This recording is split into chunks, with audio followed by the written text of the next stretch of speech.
Hello students, आज के इस वीडियो में मैं आपको चैप्टर 6 यानी अध्याय 6 पढ़ाने जा रहा हूं।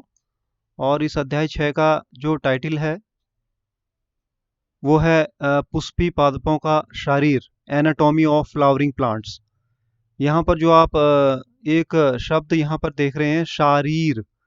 शारीर का अर्थ होता है एनाटॉमी। इंग्लिश में इसको एनाटॉमी कहते हैं।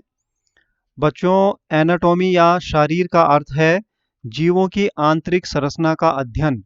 विज्ञान की वह शाखा जिसमें हम जीवों की आंतरिक संरचना का अध्ययन करते हैं उसे हम शारीर या एनाटॉमी कहते हैं।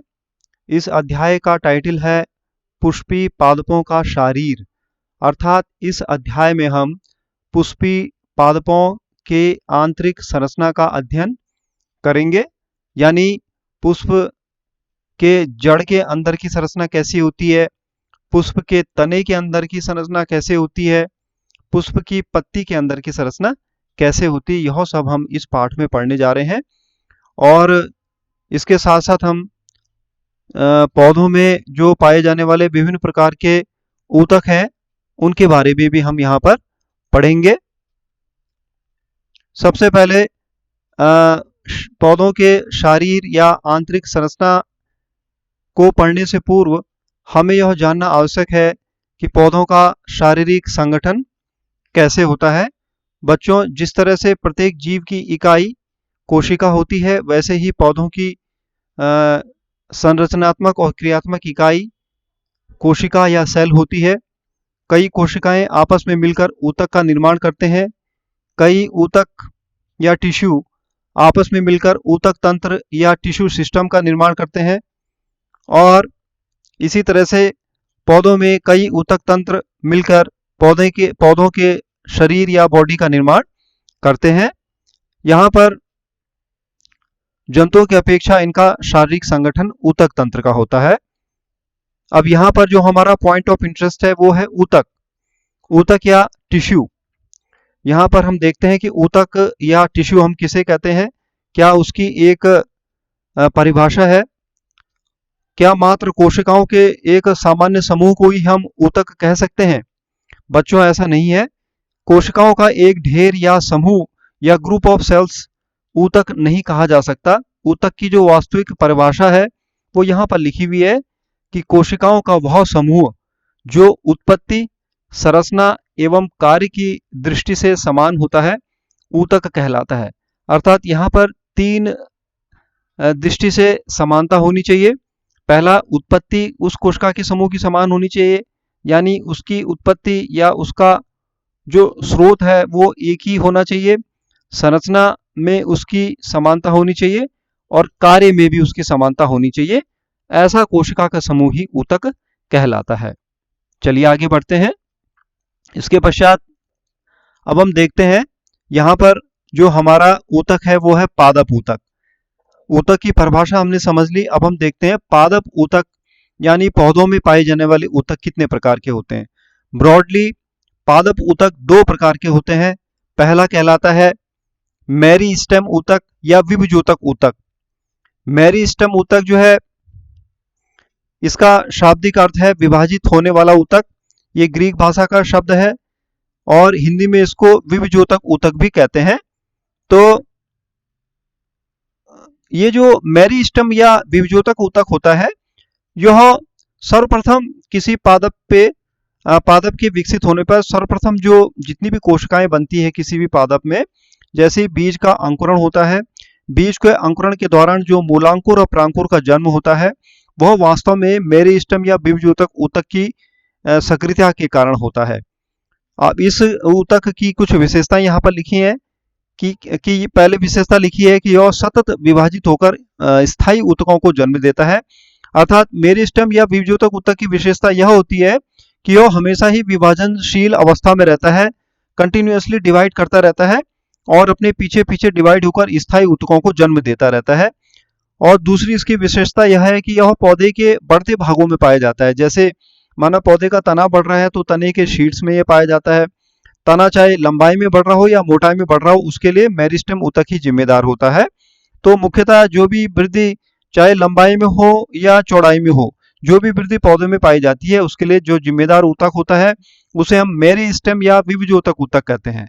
दूसरा प्रकार का जो पादप ऊतक है उसे हम कहते हैं स्थायी ऊतक या परमानेंट टिश्यू। अब स्थायी ऊतक क्या होता है? स्थायी ऊतक विविजोतक या मेरिस्टेम ऊतक के द्वारा जन्म लेता है। यहाँ पर लिखा है कि इस ऊतक की कोशिकाएं प्रायः और अधिक विभक्त नहीं होती, पौधे का शरीर स्थायी ऊतकों द्वारा ही निर्मित होता है।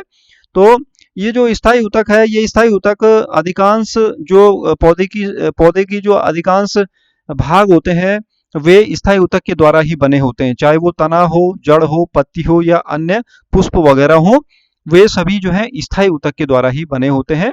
और इसका नाम स्थायी ऊतक इसीलिए है क्योंकि यह स्थायी रूप से पौधे में विद्यमान रहता है और जो है ये पौधे के सभी अंगों का निर्माण करता है।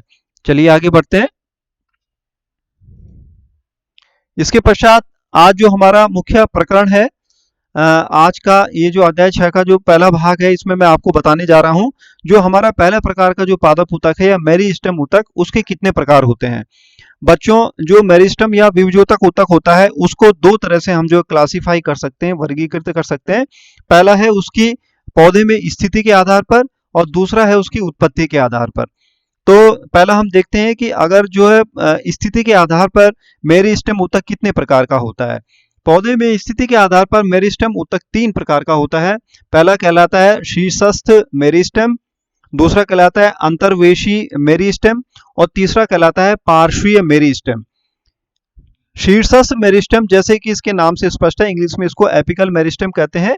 शीर्ष में पाया जाने वाला मेरिस्टेम यानी बिल्कुल चोटी में पाया जाने वाला, बिल्कुल सिरे पे पाया जाने वाला जो ऊतक होता है उसको हम जो है मेरिस्टेम ऊतक कहते हैं या शीर्षस्थ मेरिस्टेम ऊतक उसको हम कहते हैं। यह जो है लिखा है यहाँ पर कि यह मूल ऑब्लिक तना ऑब्लिक पत्ती के शीर्ष पर पाया जाता है। यानी जो मूल का यानी जड़ का जो सबसे अंतिम सिरा होता है जहां से वो बढ़ती है वहां पर ये पाया जाता है। तने का जो अंतिम सिरा होता है जहां से वो तना लंबाई में बढ़ता है वहां पर ये पाया जाता है। पत्ती का जो अंतिम सिरा जहां से पत्ती बढ़ती है वहां पर ये पाया जाता है। इसीलिए इसका नाम शीर्षस्थ मेरिस्टेम होता है क्योंकि ये टॉप में पाया जाता है। यहाँ पर आप चित्र देख रहे हैं, इस चित्र में आप देख रहे हैं जो लाल कलर का ये जो नुकीला आपको ये जो यहाँ पर स्ट्रक्चर दिखाई दे रहा है ये शीर्षस्थ मेरिस्टेम को इंगित कर रहा है। इसके पश्चात हम दूसरा प्रकार देखते हैं मेरिस्टेम ऊतक का, उसे कहते हैं अंतर्वेशी मेरिस्टेम, इंग्लिश में कहते हैं इंटरकैलरी मेरिस्टेम। बच्चों, अंतर्वेशी मेरिस्टेम जो होता है ये स्थायी ऊतकों के बीच स्थित होता है और यह केवल घासों में पाया जाता है। आपने देखा होगा कि घासें जो है पशु चरते हैं, हिरन चरते हैं और उसके पश्चात भी घासें जो है बढ़ती चली जाती है। उसका कारण यही है कि उन घासों में स्थायी ऊतक के बीच में ये अंतर्वेशी मेरिस्टेम विद्यमान रहता है और यह जो है इस तरह से घास की लंबाई को निरंतर बढ़ाता चला जाता है। यहाँ पर आप देखिए ये अंतर्वेशी मेरिस्टेम इस चित्र में बना रखा है, ये स्थायी ऊतक के बीच बीच में ये जो यहाँ पर इंगित किया है, मैंने नामांकित भी किया है अंतर्वेशी मेरिस्टेम। लेकिन अंतर्वेशी मेरिस्टेम केवल जो है घासों में पाया जाता है, अन्य पौधों में ये नहीं पाया जाता है। तीसरा जो मेरिस्टेम है स्थिति के आधार पे उसको हम कहते हैं पार्श्वीय मेरिस्टेम या लेटरल मेरिस्टेम। बच्चों, पार्श्वीय शब्द का मतलब होता है जो साइड में होता है यानी किनारों में जो पाया जाता है। तो यह तने व मूल के पार्श्वीय भागों में स्थित होता है यानी लेटरली ये जो है पाया जाता है, साइड बाइज साइड में ये पाया जाता है छल्लों के रूप में। यहाँ पर आप देखिए छल्ला जो है रेड कलर का दिखाई दे रहा है, ये दिखाता है पार्श्वीय मेरिस्टेम को। अब यहाँ पर हम देखते हैं कि ये जो शीर्षस्थ मेरिस्टेम है ये क्या करता है। शीर्षस्थ मेरिस्टेम ये जो है तने की लंबाई के लिए जिम्मेदार होता है, जड़ की लंबाई के लिए जिम्मेदार होता है और पत्ती की लंबाई के लिए भी जिम्मेदार होता है। यानी लंबाई में वृद्धि के लिए शीर्षस्थ मेरिस्टेम जिम्मेदार होता है। अंतर्वेशी मेरिस्टेम तो एक विशेष प्रकार का ऊतक है जो कि केवल घासों में पाया जाता है और घासों को जब शीर्षस्थ मेरिस्टेम को काट दिया जाता है पशु के द्वारा चरने पे, शीर्षस्थ मेरिस्टेम नष्ट हो जाता है पशु के द्वारा चरने पे, तो तब उसकी लंबाई में वृद्धि जो है अंतर्वेशी मेरिस्टेम के द्वारा होती है। तीसरा जो ये पार्श्वीय मेरिस्टेम है, चूंकि ये छल्लों के रूप में या पार्श्वीय भाग में चौड़ाई में पाया जाता है तने में और जड़ में, इस तरह से ये जो है तने की मोटाई के लिए जिम्मेदार होता है और जड़ की मोटाई के लिए भी जिम्मेदार होता है। अर्थात जड़ की मोटाई में वृद्धि और तने की मोटाई के लिए जो वृद्धि करता है उस मेरिस्टेम ऊतक का नाम होता है पार्श्वीय मेरिस्टेम। तो इस तरह से हमने जो है इसकी लोकेशन के आधार पे, इसकी स्थिति के आधार पे हमने जान लिया कि मेरिस्टेम के 3 प्रकार होते हैं। अब हम चलते हैं उत्पत्ति के आधार पर। उत्पत्ति के आधार पर जो मेरिस्टेम होता है वो दो प्रकार का होता है। पहला कहलाता है प्राथमिक मेरिस्टेम या प्राइमरी मेरिस्टेम, और दूसरा कहलाता है द्वितीयक मेरिस्टेम। प्राथमिक मेरिस्टेम यानी कि जो पहले जन्म लेता है, यह पौधे की लंबाई ऑब्लिक प्राथमिक वृद्धि करते हैं, उदाहरण शीर्षस्थ व अंतर्वेशी मेरिस्टेम। तो सिंपली जो है इसको हम बता सकते हैं कि प्राथमिक मेरिस्टेम जो सबसे पहले उत्पन्न होता है और ये लंबाई में वृद्धि करता है, चाहे वो तने की लंबाई हो, जड़ की लंबाई हो या पत्ती की लंबाई हो। दूसरा होता है द्वितीयक मेरिस्टेम। द्वितीयक मेरिस्टेम जो है ये बाद में जन्म लेता है, पौधे की परिपक्व अवस्था में उत्पन्न होता है, वह मोटाई में वृद्धि करता है, और इसका उदाहरण है ये पार्श्वीय मेरिस्टेम जो कि मैंने अभी बताया था आपको।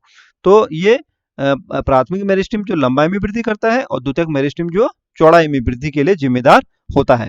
इस तरह से आज हमने देखा कि मेरिस्टेम ऊतक जो है कितने प्रकार के होते हैं, और मुझे लगता है कि यह बहुत सिंपल है समझने के लिए, आप इसको समझ गए होंगे। और अगले वीडियो में फिर मैं आपको बताऊंगा कि जो स्थायी ऊतक है वो कितने प्रकार के होते हैं। आप अपने अध्ययन को जारी रखें और अपने प्रश्नों को कभी भी आप मुझे पूछ सकते हैं।